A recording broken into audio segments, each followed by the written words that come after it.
ta purification.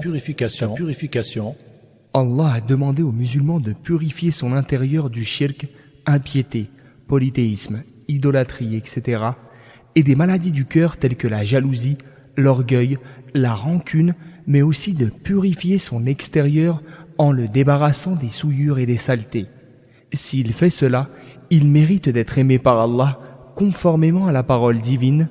Inna Allah yuhibbu at-tawwabin wa yuhibbu al-mutatahhirin. Allah aime ceux qui reviennent incessamment vers lui repentants et aime ceux qui se purifient. Verset 222 de la sourate La Vache.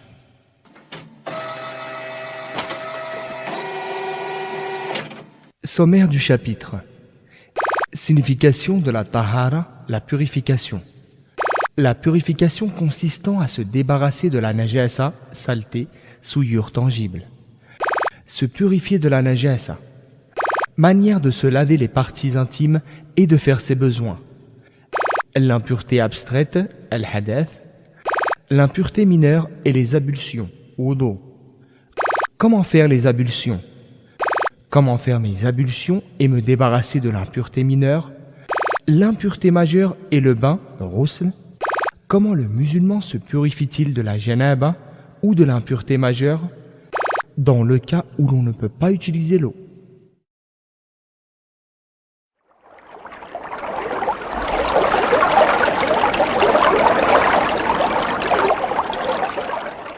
Signification de la tahara, la purification. Le sens étymologique de tahara dénote le fait d'être exempt de souillure, soit la propreté, la pureté. Allah, qu'il soit exalté, a commandé aux musulmans de purifier son extérieur, son corps, et son intérieur, son esprit, son cœur. Il purifie son extérieur des interdits visibles, des souillures et des saletés. Il purifie son intérieur en débarrassant son cœur du shirk, des défauts de l'âme comme la jalousie, l'orgueil et la rancune. Quand il fait cela, il mérite l'amour d'Allah, conformément à la parole divine.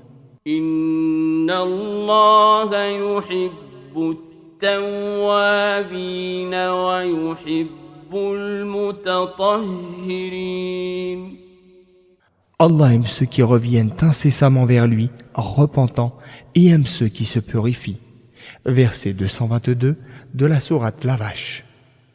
Allah a demandé qu'on pratique la purification pour la prière rituelle, salat, car celle-ci est une rencontre avec Allah et un moment de confidence avec lui. Or, il est bien connu qu'on se nettoie et qu'on se pare de ses plus beaux habits quand on doit rencontrer un roi ou un président. Qu'en est-il si on doit rencontrer le roi des rois exalté soit-il? Quelle est la purification requise pour la salat? Allah exige du musulman qu'il pratique nécessairement une purification légale particulière s'il veut accomplir la salat, toucher le Coran ou faire les circumambulations autour de l'honorable Kaaba. Il lui recommande, sans obligation, de la pratiquer à de nombreuses autres occasions, dont la lecture du Coran sans le toucher, l'invocation, prière de demande, pour aller s'endormir, etc. Quand le musulman veut faire la prière, il doit se purifier de deux choses. Premièrement, la saleté, souillure tangible, najasa. Deuxièmement, l'impureté d'un point de vue légal résultant d'un événement, hadath. Allah a ordonné aux musulmans de purifier son intérieur du shirk et autres maladies morales, mais aussi de débarrasser son extérieur des interdits et des souillures.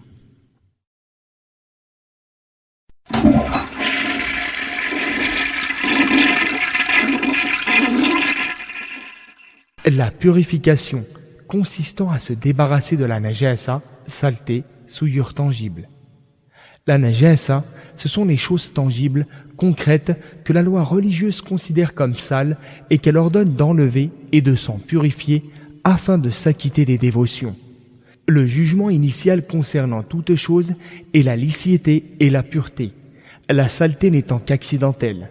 Ainsi, en cas de doute sur le caractère pur d'un vêtement par exemple, et que nous ne sommes pas sûrs de la présence d'une souillure sur lui, alors on se rabat en l'absence de cette certitude, sur le jugement initial pour en conclure qu'il est exempt d'impureté. Si nous voulons faire la prière, nous devons nous débarrasser des souillures tangibles présentes sur notre corps, nos vêtements et l'emplacement où nous allons prier. Il suffit pour éliminer la souillure tangible que la substance impure disparaisse, quel que soit le procédé de nettoyage utilisé.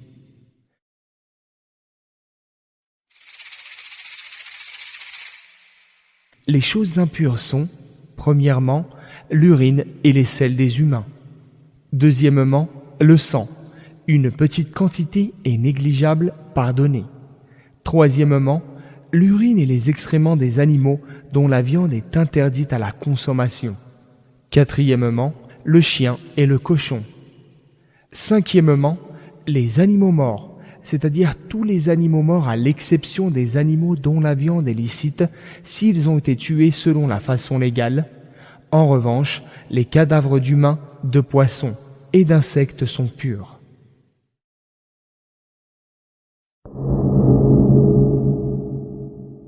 Se purifier de la najasa. Pour enlever les souillures tangibles, quelles qu'elles soient sur le corps, l'habit, l'emplacement de la prière ou ailleurs, il suffit que la matière, l'essence de la souillure, soit retirée de l'endroit souillé par quelque moyen que ce soit, en utilisant l'eau ou autre chose, car le législateur a réclamé seulement de la faire disparaître sans poser de condition de laver un nombre déterminé de fois, à l'exception de la souillure du chien, c'est-à-dire sa salive, son urine, ses excréments, à propos de laquelle il a exigé 7 lavages, dont l'un est fait avec de la terre. Il suffit pour les autres souillures d'en enlever la matière et l'essence même de la souillure, et s'il y a un reste d'odeur ou de couleur, cela est pardonné, conformément à ce qu'a dit le prophète, paix et salut d'Allah sur lui, à une des femmes de son époque, à propos du lavage du sang menstruel. Il te suffit de laver le sang et tu n'es pas reprochable pour la trace qu'il laisse. Hadith rapporté par Abu Daoud.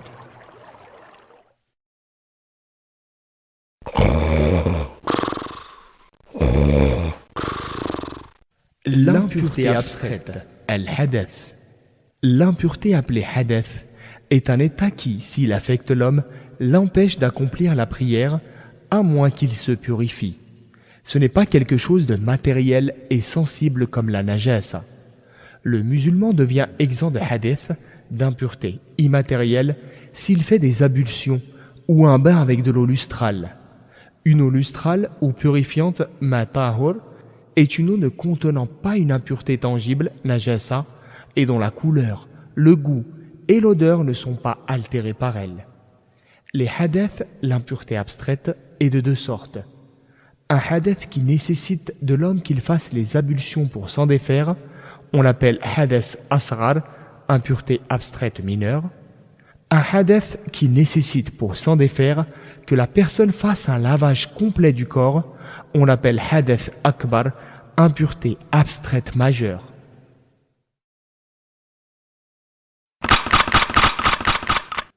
L'impureté mineure et les ablutions, wudu.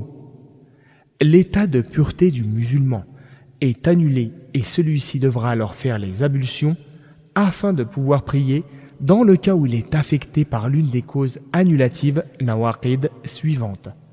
Premièrement, l'urine et l'excrément, ainsi que tout ce qui s'échappe de ces 2 orifices comme le vent, sont des causes annulatives. Allah qu'il soit exalté a dit en évoquant les causes annulatives de l'état de pureté: وَإِن كُنتُم مَّرْضَىٰ أَوْ عَلَىٰ سَفَرٍ أَوْ جَاءَ أَحَدٌ مِّنكُم مِّنَ الْغَائِطِ أَوْ لَامَسْتُمُ النِّسَاءَ. Ou si l'un d'entre vous revient du lieu de ses besoins. Verset 43 de la sourate Les Femmes. Le prophète, paix et salut d'Allah sur lui, a dit en parlant de celui qui doute s'il a perdu ou non son état de pureté au cours de la salat, qu'il ne quitte pas sa place, n'interrompt pas sa prière, tant qu'il n'a pas entendu un bruit ou perçu une odeur. hadith rapporté par Al-Bukhari et Muslim. Deuxièmement, toucher directement son sexe sans intermédiaire. Or, le prophète, paix et salut d'Allah sur lui, a dit que celui qui a touché son sexe fasse les ablutions. Hadith rapporté par Abu Daoud. Troisièmement, consommer de la viande de chameau. On demanda au prophète, paix et salut d'Allah sur lui, devons-nous faire les ablutions quand on a mangé la chair de chameau? Il répondit oui. Hadith rapporté par Muslim. Quatrièmement, la perte de conscience à cause du sommeil, d'un accès de folie ou à cause de l'ivresse.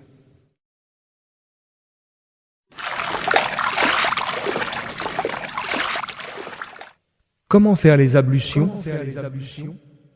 Les ablutions et la purification comptent parmi les meilleurs actes et les plus importants. En effet, grâce à elles, Allah absout les fautes et les péchés de son serviteur si celui-ci formule une intention sincère et recherche la récompense divine. Le prophète, paix et salut d'Allah sur lui, a dit « Chaque fois que le musulman fait les ablutions et qu'il se lave le visage, tout péché commis à l'aide de ses yeux, en regardant ce qui est interdit, sort de son visage en même temps que l'eau qui en coule. Quand il se lave les mains, tout péché commis à l'aide de ses mains s'en échappe en même temps que l'eau qui en coule. Quand il se lave les pieds, tout péché commis avec ses pieds s'en échappe en même temps que l'eau qui en coule. Il en est ainsi jusqu'à ce qu'il soit complètement lavé de ses péchés. » Hadith rapporté par Muslim. Comment faire mes ablutions et me débarrasser de l'impureté mineure? Quand le musulman veut faire les ablutions, il doit en avoir l'intention, c'est-à-dire qu'il doit concevoir mentalement, en son fort intérieur, la volonté de faire cesser l'état d'impureté. L'intention, c'est-à-dire vouloir faire telle chose de façon consciente et délibérée, niya, est une condition qui intéresse tous les actes de l'homme, comme a dit le prophète, paix et salut d'Allah sur lui. Les actes dépendent des intentions avec lesquelles on les accomplit. Hadith rapporté par Al-Bukhari et Muslim. Ensuite, on commence les ablutions selon le déroulement suivant et de façon continue, c'est-à-dire sans trop attendre entre chaque acte. Premièrement, on dit Bismillah, au nom d'Allah. Deuxièmement, avec l'eau, on se lave les mains jusqu'aux poignets, de préférence 3 fois. Troisièmement, on fait la madmada, c'est-à-dire on se lave la bouche en y introduisant l'eau et en y remuant celle-ci, puis on la recrache. Il est conseillé de le faire 3 fois. Ce qui est obligatoire, c'est le faire au moins une fois. Quatrièmement, on fait l'istinshaq, c'est-à-dire on aspire l'eau avec le nez, puis on le fait sortir en faisant l'istinsar, c'est-à-dire en expulsant l'eau à l'aide de l'air qui sort du nez. Il est conseillé de le faire avec intensité, sauf si cela cause un préjudice, il est recommandé de répéter cela 3 fois. Ce qui est obligatoire, c'est de le faire au moins une fois. Cinquièmement, on se lave le visage. Celui-ci est délimité en haut par la partie supérieure du front, là où ordinairement commence le cuir chevelu, en bas par la partie située sous le menton et sur les côtés d'une oreille à l'autre, mais celles-ci ne sont pas incluses dans le visage. Il est conseillé de faire cela 3 fois, ce qui est obligatoire, c'est de le faire au moins une fois. Sixièmement, on se lave les avant-bras, depuis les bouts des doigts jusqu'aux coudes. Les coudes sont inclus dans le lavage. Il est recommandé de répéter cela 3 fois, ce qui est obligatoire, c'est de le faire au moins une fois. Septièmement, on s'essuie la tête. Cela consiste à mouiller ses mains et à frotter sa tête depuis le devant jusqu'à l'arrière près de la nuque. Il est conseillé de refaire le chemin inverse avec ses mains en essuyant cette fois vers le devant de la tête.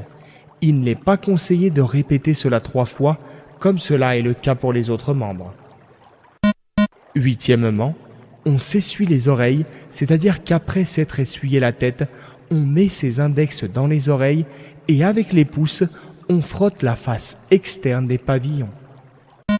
Neuvièmement, on se lave les pieds en incluant les chevilles. Il est recommandé de répéter cela 3 fois. Ce qui est obligatoire, c'est de le faire au moins une fois. Si on porte des chaussettes, il est possible de les essuyer au lieu de laver les pieds sous certaines conditions.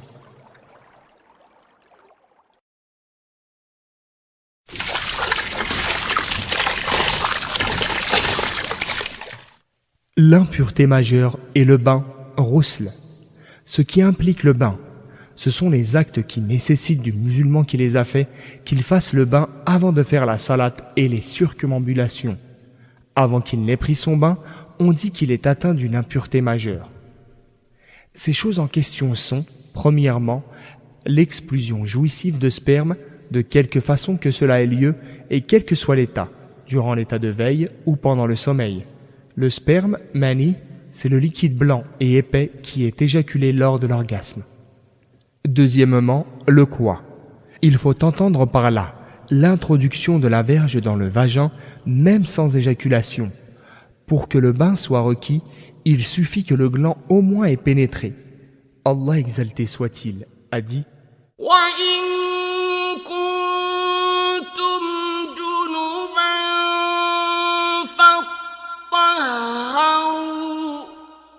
si vous êtes en état d'impureté suite à des relations sexuelles, janaba, alors purifiez-vous. 6e verset de la sourate La table servie. Troisièmement, la sortie du sang des menstrues ou des lochis. Les menstrues désignent le sang qui sort naturellement chez la femme chaque mois. Elle dure 1 semaine, plus ou moins quelques jours selon les femmes. Les lochis, c'est le sang qu'évacue la femme lors de son accouchement et dont l'écoulement dure un certain nombre de jours. La femme en période de menstrues ou de lochis bénéficie d'une dispense et n'est pas tenue de faire la prière et le jeûne. Une fois purifiée, elle récupère le jeûne mais pas la salate. Les époux ne peuvent avoir de relations sexuelles durant cette période de menstrues ou de lochis, mais peuvent jouir l'un de l'autre sans aller jusqu'au quoi. Les femmes doivent se laver quand le sang cesse de couler. Allah qu'exalté soit-il, a dit وَيَسْأَلُونَكَ عَنِ الْمَحِيضِ قُلْ هُوَ أَذًى فَاعْتَزِلُوا النِّسَاءَ فِي الْمَحِيضِ وَلَا تَقْرَبُوهُنَّ حَتَّى يَطْهُرْنَ فَإِذَا تَطَهَّرْنَ فَأْتُوهُنَّ مِنْ حَيْثُ أَمَرَكُمُ اللَّهُ. N'ayez pas de rapport avec vos femmes dans l'endroit affecté par les menstrues. N'ayez de rapport avec elles que quand l'écoulement sanguin cesse. Une fois qu'elles se sont purifiées, tataharna, ayez alors des rapports avec elles là où Allah vous a permis de le faire. Verset 222 de la sourate La Vache. Le sens de tataharna, se sont purifiées, est quand elles ont fait le bain, le lavage complet du corps. Concernant le bain rituel obligatoire, il suffit que l'eau passe sur la totalité du corps.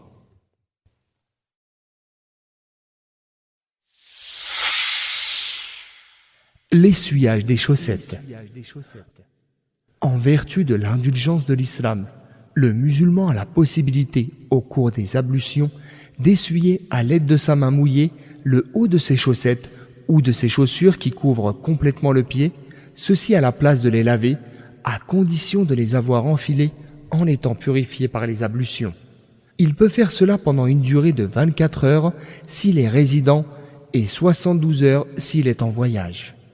En cas de bain, il faut de toute façon laver les pieds.